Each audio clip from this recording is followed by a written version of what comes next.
अत्यंत दिव्यतम लीलाएं हैं। वेणुगीत का वर्णन है। वेणुगीत का मतलब ये है कि जब भगवान श्याम सुंदर को गौचारण लीला, जब गोपेश्वर बना दिया गया, भगवान श्याम सुंदर को गोप ग्वाल वालों का पगड़ी बांध करके नंद बाबा ने तिलक किया और अत्यंत अष्टमी के दिन, जिसको गोपाष्टमी कहते हैं, उस दिन गौ चालक लीला का उनको अधिकार दिया गया। आज से भगवान श्याम सुंदर गायें चराते हैं। और जब तक भगवान श्याम सुंदर वहीं पर रहते थे तो ब्रजांगनाएं कोई ना कोई दध्यादिकम मोह बसाद गोचत गोविंद दामोदर माधवेति नंद बाबा के घर में जाकर के गाये बगाए ठाकुर जी का दर्शन कर आती थी। अब भगवान श्याम सुंदर सुबह से ही गाय लेकर के चले जाते हैं तो उनको दर्शन होता नहीं है। बेचारी काम काज को निपटाने के बाद में एकत्र होकर के छत पर बैठ करके श्री कृष्ण के विरह में गीत गाती हैं, बांसुरी के बारे में गाते हैं, क्योंकि जब वो रोती हैं तो भगवान श्याम सुंदर बर्दाश्त नहीं कर पाते, बांसुरी बजा करके उनको आश्वासन देते हैं कि मैं जल्दी ही आने वाला हूँ। और फिर भगवान गायें चराते हुए बांसुरी बजाते हुए, तो बड़ा सुंदर गोपियों ने वर्णन किया है कि आंखों का फल एक यही सुंदर छविधाम विलोकन अक्षण्णतां फलमिदं न परं विदामः सख्या पशूननु विवसेतोर्वयसि भक्तं ब्रजेश सुतयारणु वेणुजुष्टं यैर्वान् पीत मधुरक्त कटाक्षं। बड़ा सुंदर बोलते हैं। फिर चीरहरण की लीला है। चीरहरण की लीला में यह है कि हेमंते प्रथमे मास नंद ब्रज कुमारी का श्याम सुंदर की जो महाराज की लीला है उसमें सम्मिलित होने के लिए ब्रजमंडल की जितने भी छोरियां हैं, जितनी भी माताएं हैं, जितनी बुजुर्ग हैं, सब कार्तिक मास का स्नान करती है। जमुना जी का स्नान करके, और तुलसी जी का कितना महत्व देखो। अभी कोई सज्जन अमेरिका में भी तुलसी दल लेकर के आ रहे हैं। नमो नमो तुलसी माया, नमो। जमुना जी का स्नान करते हैं और फिर और ऐसे उसे सभी विजंगनाएं हेमंत से पूर्णिमा से, ऐसा लगता है कि ये लीला उन्होंने कभी देखी है पहले, कभी आनंद ले चुकी है। अगर आपने पहले कथा किसी वक्ता की सुनी हो और फिर आपको अच्छी लग जाए, अगर दोबारा अच्छा से वो आ रहे आप दौड़ो पड़ते हो। अगर ठाकुर जी की किसी लीला का आपने पहले से दर्शन किया हो और अगर आपको पता लगे वो गोविंद वो लीला करेंगे तो आप कितने उतावले होकर के दौड़े। आप बताओ गुरु महाराज, ये महाराज कब उन्होंने आनंद का अनुभव किया था। ये बड़ी विचित्र लीला है। ये जो महाराज है ना, भगवान कृष्ण जी ने केवल एक किया है, लेकिन भगवान राघवेंद्र सरकार ने 99 महाराज किए। एक महाराज रह गया था। उसी समय जानकी जी की पायल टूट गई है तो राम जी ने कहा कि अब इस लीला को हम अगले अवतार, इसलिए श्री कृष्ण जी को पूर्ण अवतार कहते हैं, क्योंकि राम जी ने जिन जिन लीलाओं को अवतार के समय पर रोक दिया है, पूरी नहीं की है, वो उन्होंने राम कृष्ण के रूप में अवतार लेकर के उनको पूरा किया, इसलिए पूर्ण अवतार। राम के बिना कृष्ण अधूरे हैं, अधूरे हैं। भागवत की आप कोई भी कथा सुनना, अगर संहिता में आप जाकर के पढ़े ना, कोई भी भागवत कथा में अगर आगे की उसका कारण बताया जाएगा तो जोड़ दिया जाएगा, ये राम जी के रूप में, ये राम जी के अवतार में ये था, वो ये आकर के बन गया, राम जी के अवतार में ये था, वो आकर के बन गया। पूरी की पूरी कथाएं आपको कृष्ण से जुड़ती हुई। जामवंत जी देखो, श्री दशम स्कंद में जामवंत जी महाराज जब भगवान कृष्ण से लड़ते हैं और 28 में एक मोटा का प्रहार लगा और तो क्या है, ऐसे दुष्कलित दुष्कटाक्ष मोक्षे वर्तमान भगवान राम का दर्शन। राम कृष्ण में भेद नहीं है, जहां भेद है वेद नहीं है। पूर्वज अपने राम प्रणम सहज कृष्ण का सौहृद गम्य। राम के बिना कृष्ण अधूरे हैं और कृष्ण के बिना राम अधूरे हैं, इसलिए राम भी पूर्ण अवतार हैं और कृष्ण भी। कृष्णस्तु भगवान स्वयं, और वाल्मीकि रामायण में लिखते हैं रामस्तु भगवान स्वयं, कोई छोटा और कम। ऐसी ब्रजांगनाओं का भगवान ने चीरहरण किया है। चीरहरण करने के कारण लोग तमाम प्रश्न खड़े करते हैं भगवान के ऊपर, लेकिन ध्यान रखना उस लीला को पढ़ना, भगवान अकेले नहीं है, उनके सखा भी है वहां पर जब चीरहरण किया है। और वो ब्रजांगनाएं से स्पष्ट रूप से भगवान ने कहा, यदि दास्योस्तिमेयुक्तम, अगर आप कहते हैं कि आप मेरी दासियां हैं तो अत्रागत सवासांसी प्रतीक्षन्तु शुचिस्मिता, आप आकर के अपने वस्त्रों को ग्रहण करें। तो भगवान ने कौन से वस्त्र हरण किए, ध्यान रखना। ये जो भागवत की कथाएं हैं इनको समझना आसान नहीं है। इन कथाओं के बहाने आत्मा की कुछ आत्म तत्व की बातें बताएंगी। ये जो हमारी आत्मा है वही गोपी है। गोपी मानी गो मानी इंद्रियां और पी मानी पान करना। प्रत्येक प्राणी के अंदर में कितनी इंद्रियां होती है? 5 ज्ञान इंद्रियां, 5 कर्म इंद्रियां। और जब 10 इंद्रियों के माध्यम से साधक भगवत भक्ति रस का आनंद लेने लग जाए, उसी का नाम है महाराज। जब सारी इंद्रियों के आगे भगवान, पीछे भगवान, दाएं भगवान, बाएं भगवान, तो इसी चरम उत्कृष्ट अवस्था का नाम महाराज है। कोई सांसारिक स्त्रियों के साथ में नाच गाना नहीं हो रहा है। अद्भुत दिव्यतम कथा है। कल हम थोड़ा सा इसके बारे में आपको महाराज के बारे में बताएंगे, क्योंकि बड़ी महत्वपूर्ण कल की कथा है महाराज की कथा। तो इस चीरहरण का मतलब यह है कि हमारी जो आत्मा है वही गोपी है। प्रत्येक की, चाहे इंसान हो, स्त्री हो, चाहे पुरुष, हमारी जो आत्मा है वही गोपी है। और ये जो गोपी है 2 वस्तुओं से ढकी हुई है, एक सूक्ष्म शरीर और स्थूल शरीर। भगवान ने इन्हीं को हटा दिया, इन्हीं का हरण कर लिया, आत्म तत्व को उजागर कर दिया। दोनों हाथ उठाने का मतलब क्या है कि हमारे जीवन में भक्ति में 2 चीजें बाधक होती हैं, एक लज्जा और एक अपवाद। हम मंदिर में आकर के तिलक लगाने में हमें लज्जा आती है, भगवान का नाम कीर्तन करने में लज्जा आती है, भगवान के नाम संकीर्तन उठ करके नृत्य करने में लज्जा आती है। और अब यही शादी हो इसी मंदिर में, तो महाराज 80-80, 90-90 वर्ष के लिए ऐसी कमर नहीं मटकती होगी तो भी मटकाएंगे, और भगवान में नहीं। और फिर कहते कमर दर्द होता है, तो भगवान की कीर्तन नहीं चलो होगा कमर दर्द तो क्या होगा। इसलिए ये इसका मतलब ये है कि ये लज्जा करना छोड़ दो भगवान की भक्ति में। इसलिए दूसरी बात क्या है, अपवाद, कि मंदिर में जाओगे तो लोग कहेंगे अरे भाई साहब अभी कौन सा आपका टाइम आ गया मंदिर जाने का, अपवाद से नहीं। इसलिए लज्जा और अपवाद इन दोनों हाथों को उठा दो, भगवान मिल जाएंगे। बाद में वर्णन आता है कि महाराज कार्तिक का महीना है और हमारे यहाँ भारतीय संस्कृति में, हिंदू धर्म में कदम कदम पर किसी न किसी बहाने भगवान को याद करते हैं। प्राचीन काल की परंपरा थी, जब किसान लोग पूरे खेत बो देते थे, बो देने के बाद में फसलें आ जाती थी, नदियाँ इतनी थी नहीं, प्रवाह के साधन इतने थे नहीं, तो फिर यज्ञ करते थे मिलकर के, और इंद्र को प्रसन्न करते थे कि हमने तो बो दिया है, लेकिन अब तुम पानी बरसाओगे तो ही कृपा होगी, तो एक फसल हमारी फलेगी फूलेगी। सो बड़े यज्ञ की तैयारी नंद बाबा कर रहे थे, और ब्राह्मण लोग आ चुके थे गर्गाचार्य के साथ में, साक्षात वेद ही स्वरूप धारण करके आए हुए हैं, और अत्यंत दिव्यतम तैयारी उनकी चल रही है। और उस तैयारी के बीच में सारी सामग्री रखी गई है, प्रोक्षण कार्य चल रहा है, पवित्र स्थो वैष्णव तमाम मंत्रों के साथ में। तो महाराज उस समय पर वो देखते हैं और कहते हैं तैयारी चल रही, तो उन्होंने सोचा कि भगवान श्री कृष्ण जी ने नंद बाबा से एक प्रश्न पूछ लिया। भगवान तत्रैव बलदेवेन संयुतः अपश्यन् निवसन गोपान इंद्रियाज्ञकृतोद्यमान। बाबा की गोद में बैठे हुए थे लाला। पूजन जब शुरू हुआ, ओम पवित्रम पवित्रमा सर्वावस्थां गतो विवाह स्मृति पुण्यगात्र मंत्रा सुखी, ओम विष्णु विष्णु राज्ञा प्रवर्तमान सद्य। नंद बाबा संकल्प पढ़ रहे थे, लाला बीच में उठे और कान के पास में मुख ले गए।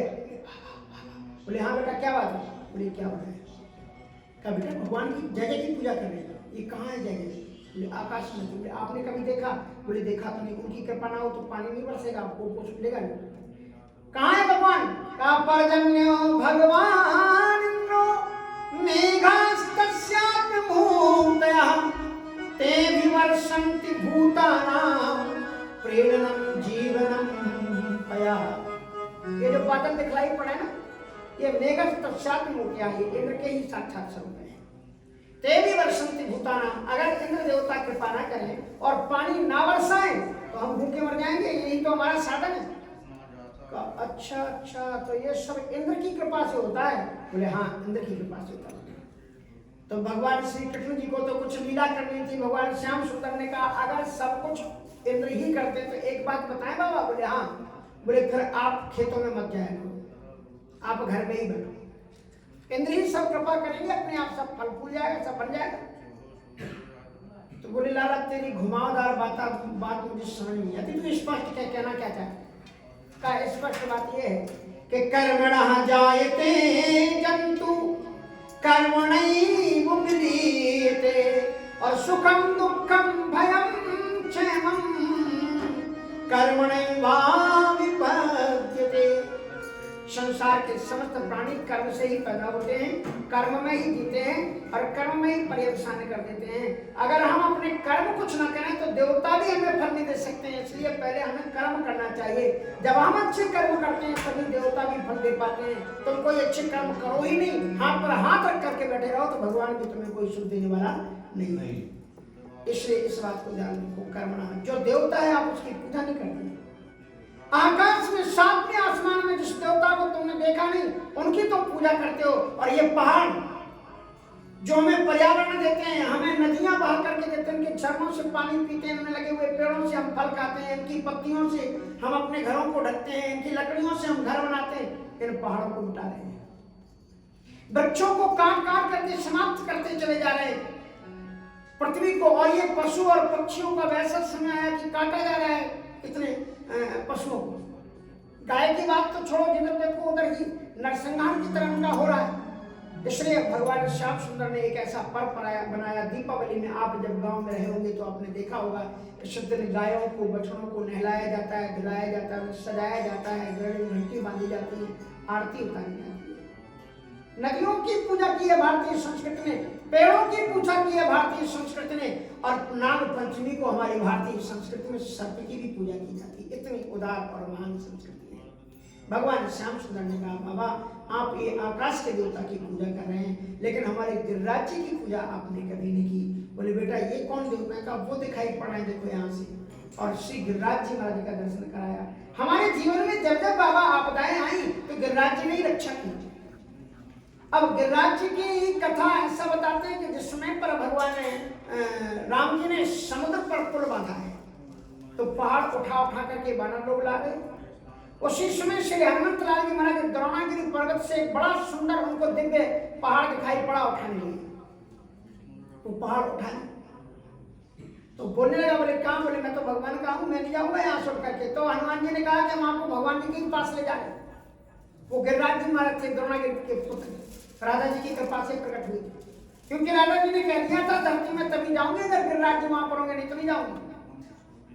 अब जब महाराज गिरिराज जी को लेकर के हनुमान जी आ रहे थे तो राम जी ने घोषणा की कि जो जहां पर पहाड़ लिए है यहाँ पुल बन गया है वहीं पर छोड़ दो।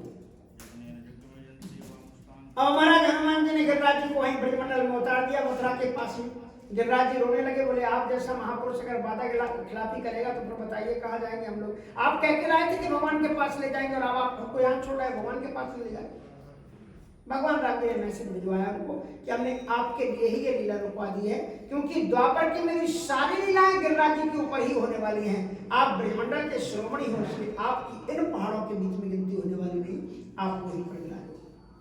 बोलो गिरिराज महाराज की जय। तो भगवान ने कहा, पच्यन्ताम विविधाः पाकाः शूपन्तः पाय साधनाः संयावा पूप सस्कुल्या सर्वदोहच्चक्रह्यताम्। आप ठाकुर जी को भोग बनाओ। और फिर महाराज रात्रि भर जाग करके ब्रजमंडल की ब्रजांगनाओं ने 56 प्रकार के व्यंजन बना करके तैयार किए। बड़ी बड़ी गाड़ियों में, किसी में नमकीन चावल, किसी में मीठे चावल, और उनके ऊपर भी काजू, मेवा, पिस्ता, बादाम लगे हुए हैं और चांदी के वर्क से उनको सजाया गया है। ऐसे बड़े बड़े पहाड़ बना करके एक शक्ल में देखा तो रसगुल्ला ही रसगुल्ला रखे हुए हैं। तो किसी में गुलाब जामुन, किसी में जलेबी, किसी में बर्फी, किसी में लड्डू, किसी में इमरती, और महाराज क्या क्या मालपुआ के अलग अलग सब ऐसी सुंदर सुंदर मिठाइयाँ के पूछो मत। जलेबी को देखो महाराज, भारतवर्ष में एक सज्जन पहुंचे और जलेबी को देख रहे थे वो, और जलेबी में उन्होंने देखा कि ये तो चारों तरफ से, तो पहली बार गए थे अमेरिका से, तो देखते ही रहे। बोले भैया क्या देख रहे? बोले यार ये चारों तरफ से तो बंद, इसमें रस कहाँ से घुस गया? एक डॉक्टर साहब थे, बोले हमको तो ऐसा लगता है इसमें इंजेक्शन से भरा गया। और जलेबी ये बताती है तुम कितने भी टेढ़े मेढ़े रहो, अगर प्रेम रस आपके अंदर भरा हुआ है तो दुनिया के लोग आपका सम्मान करेंगे, स्वागत करेंगे। ये मिठाइयां भी भारतवर्ष की शिक्षा देती है। देवतम 56 व्यंजन को लेकर के भगवान श्याम सुंदर के वहां चले गए। मैं तो गोवर्धन को जाऊं मेरी वीर, नाई माने मेरो मन।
चारों तरफ भरी हुई है, आप देखते हैं ना, वो मानसी गंगा है। ठाकुर जी ने गंगा जी आ गई वहां पर। अक्षात अक्षय दिव्यतम लीला हुई है, भगवान की अक्षात अक्षय दिव्यतम लीलाएं हुई और फिर गर्गाचार्य महाराज ने विधिवत उनका पूजन कराया। और विधिवत पूजन उस समय पर हमारे भगवान शंकर जी कहाँ रहने वाले थे। शंकर जी भी आ गए अपने भांग के लड्डू लेकर और अत्यंत दिव्यतम हनुमान जी महाराज तो पहले से ही विराज गए थे। सारे के सारे दिव्य देवता लोग आए, भोग लगाया गया और जब भोग लगाने की बात आई तो गर्गाचार्य जी महाराज ने कहा देखो मैंने पूरा पूजन करवा दिया, अब ये तेरे देवता हैं, कैसे प्रत्यक्ष होंगे, कैसे प्रकट होंगे, भोग तू लगा। अब भगवान श्याम सुंदर ने कहा जो कुछ लोग बना बना के लाए सब कुछ सामने रखो। अब सबने अपना अपना रखा तो वहीं पर भगवान शंकर जी भी आ गए, बोले महाराज हमारा भी भोग थोड़ा सा भांग के लड्डू। और वहां पर अब आप हमको एक जगह पर मैंने ये कथा कहती, बोले महाराज आपने कहाँ से कथा जोड़ी, आप भागवत को पढ़ो, वहां पर श्रीमद जो गोवर्धन गए होंगे वहां पर शंकर जी है कि नहीं। हमारे पीले कथुरिया जी बैठे कई बार गए हैं कि नहीं वो शंकर जी, नाम बताओ आप क्या नाम से है, बंदा बोलो आप गोवर्धन में शंकर जी क्या नाम से है। जो गोवर्धन में शंकर जी हैं उनका नाम है चकलेश्वर महादेव। चकलेश्वर का मतलब जानते हो, ओ भोला भांग तिहारी मैं घोटत घोटत हारी, ओ भोला भांग तिहारी मैं घोटत घोटत हारी। एक दिन आती होए तो भांगू, एक दिन आती होए तो भांगू, रोज में घोटी जाए,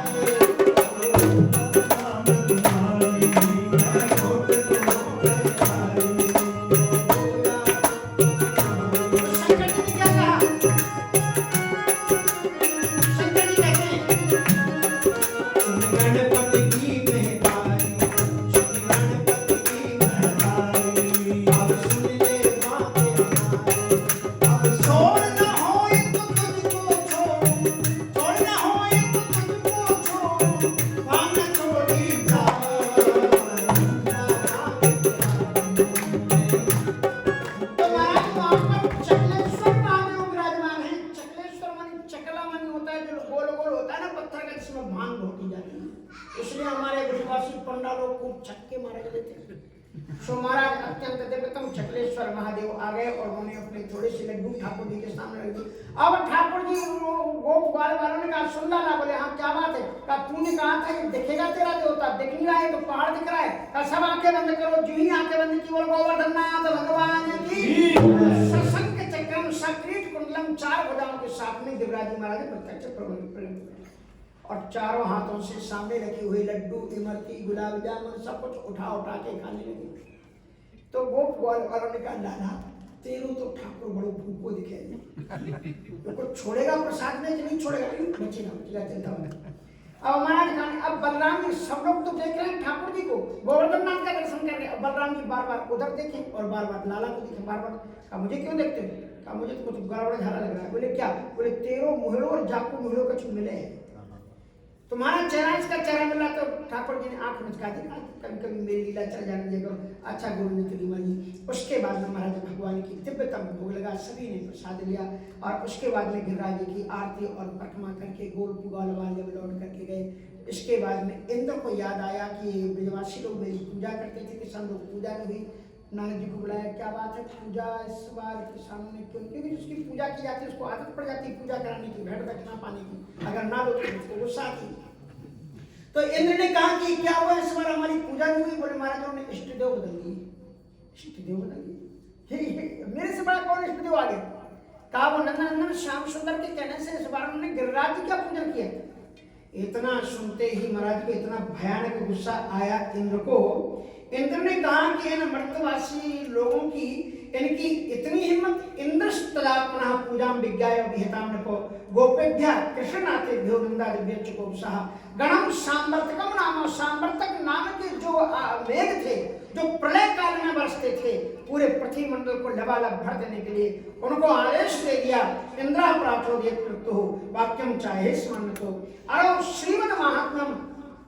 और उन्होंने कहा इन किसानों को इतना अभिमान हो गया, कृष्णम मर्त उपासित, तो ये चक्र में देव हेलना, एक छोटे से बालक के कहने से उनकी इतनी हिम्मत कि मेरी अवहेलना कर डाली। इसलिए इतना वर्षों के संपूर्ण ब्रजमंडल को बहा दो उनकी संपत्ति के साथ। अब महाराज देखते ही देखते भयानक काले काले बादल प्रलय जैसा दृश्य उल्का पात होने लगा, पृथ्वी एकदम घड़बड़ाने डगमगाने लगी और ऐसे भयानक आकाश गरज रहे थे जैसे प्रलय कालीन में गरज रहे हो। और उसके बाद में बिजली चमक रही थी, बार बार इंद्र का वज्र दिखलाई पड़ रहा था चमकती हुई बिजली में। सब कपा उठे, गोप वाले दौड़े दौड़े नंद बाबा के पास में आए कि नंद बाबा देखो देवता का पूजन नहीं किया, अब मरे हुए, अब बोलो क्या करें? कहा गोविंद के कहने से किया, चलो उसके पास में जाते। तो भगवान श्री कृष्ण के पास में गए और श्री कृष्ण जी से कहा कि कृष्ण कृष्ण महाभाग त्वन्नाथं गोकिलं प्रभो त्रातुमर्हसि हसिदेवन। भगवान को पिता भक्त वत्सला, एक कुपित हुए इंद्र से आप ही हमारी रक्षा कर सकते हो। भगवान श्याम सुंदर ने कहा घबराने की कोई जरूरत नहीं, आप सभी लोग मिलकर के गिरिराज जी से गिरिराज धरण में तो तेरी शरण, गिरिराज धरण में तो तेरी शरण, गिरिराज धरण में तो तेरी शरण, गिरिराज धरण में तो तेरी शरण। भगवान नाम संकीर्तन करते हुए महाराज सभी लोग गिरिराज महाराज के पास में आ गए हैं। और भगवान कहते हैं, भगवान ने कहा कि मामों को पाए हो। देखो भगवान ने ये जो लीला की है ना, अनन्य शरणागति की शिक्षा देने के लिए ही की है। अनन्य शरणागति ये होती है कि इष्टदेव एक है और उसे छोड़कर के दूसरे की शरणागति न जाए। और नंद बाबा के इष्टदेव खुद उनकी गोपाल बनकर के उनकी गोद में खेल रहे हैं और वो इंद्र का पूजन कर रहे हैं। भगवान कहते हैं सर्वतोभावे में मेरी शरणागति होनी चाहिए।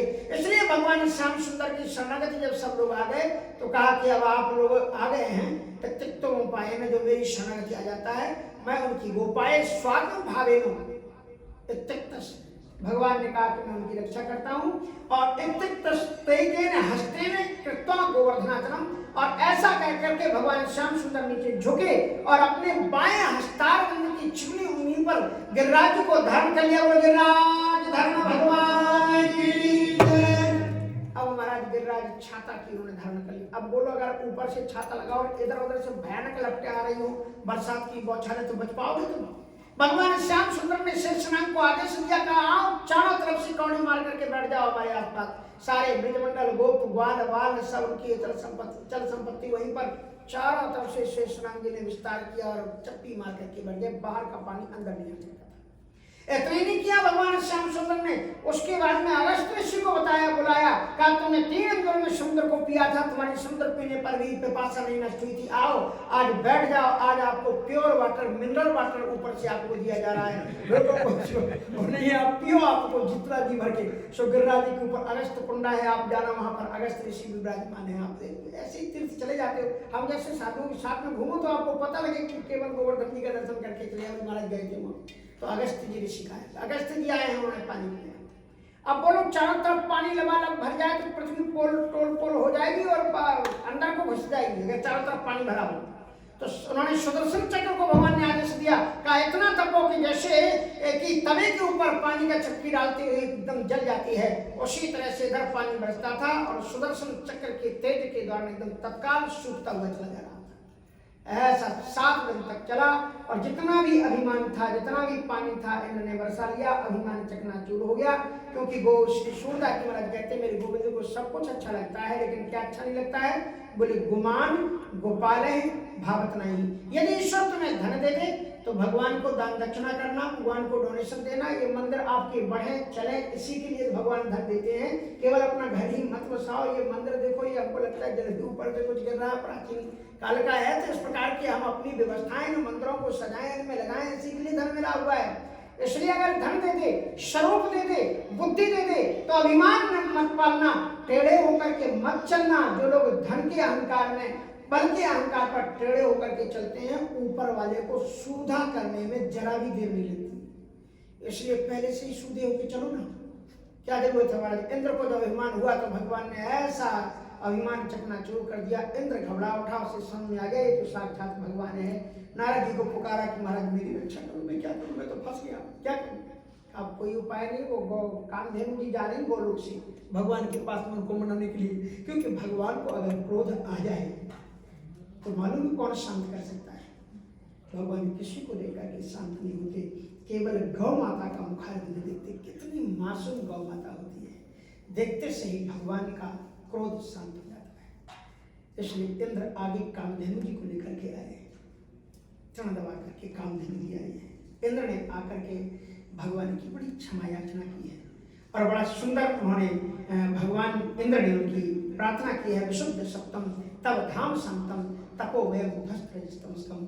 हे गोविंद, आपकी माया इतनी प्रबल है कि हम जैसे देवता भी इस माया के व्यामोही में पड़ करके अगर आपसे विपरीत हो जाते हैं तो आप ही क्षमा करके बचा सकते हैं। आप क्षमा के साथ हो। देखो कथा बहुत विस्तृत है, पर आज वैसे भी हम 15 मिनट आगे बढ़ गए हैं, क्योंकि ये कथाएं हम लोगों की जब होती ना तो समय की सीमा रहती ही नहीं भारतवर्ष में, पर यहाँ पर आपकी भी समय की सीमा है। सुबह उठ करके आपको भी क्रम में जाना है, आप इतना पालन करते हैं, यही बहुत बड़ी बात है।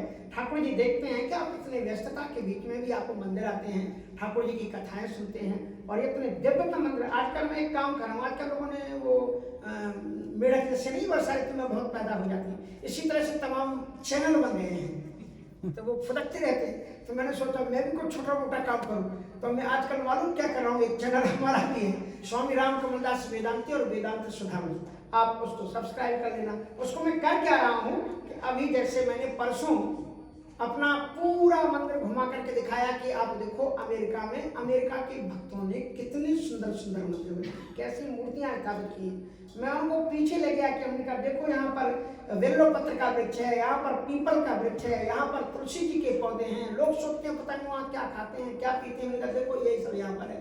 तो बहुत से लोगों कमेंट आई। तो आपके बनाए हुए मंदिर भारतीय लोगों के लिए बहुत प्रेरणा के स्रोत हैं और ये मंदिरों को और भी आप सजाओ और ताकि भव्यतम, कितना मंदिर का विस्तार हो गया, दूसरी तरफ भी मंदिर बन गया। हम तो 2 वर्ष बाद आ रहे हैं, बहुत अच्छा लगा। तो बस केवल एक गीत गाते हुए फिर हम कल आपको विस्तृत अभी कथा तो आचार्य जी आपको बताएंगे किस क्रम से और कैसे कैसे चलनी है। और अभी महोत्सव और भी है, आज गिरिराज जी का महोत्सव, बड़े सौभाग्यशाली है वो भक्त जिनको आज के दिन में जजमान बन करके गिरिराज जी के 56 भोग में उनको सौभाग्य प्राप्त हुआ है। उनका सपरिवार ये आनंद मंगल को प्राप्त करें, उनकी अर्थ और लक्ष्मी गिरिराज जी महाराज निरंतर बढ़ाते रहे। आगे के भी पर्व है, कथा में सभी सौभाग्यशाली है क्योंकि ये जन्मोत्सव की कथाएं तो मंदिर में होती रहती। जितनी कथाएं यहाँ अपने हिंदू सेंटर में होती हैं, मैं समझता हूँ अमेरिका के किसी भी व्यास मंच में लगातार इतनी अनवरत संतों का शुभागमन नहीं होता।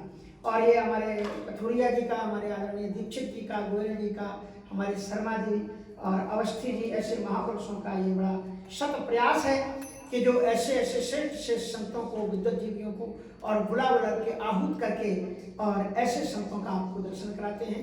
इन विषम परिस्थितियों में मैं आपके बीच में उपस्थित हूँ।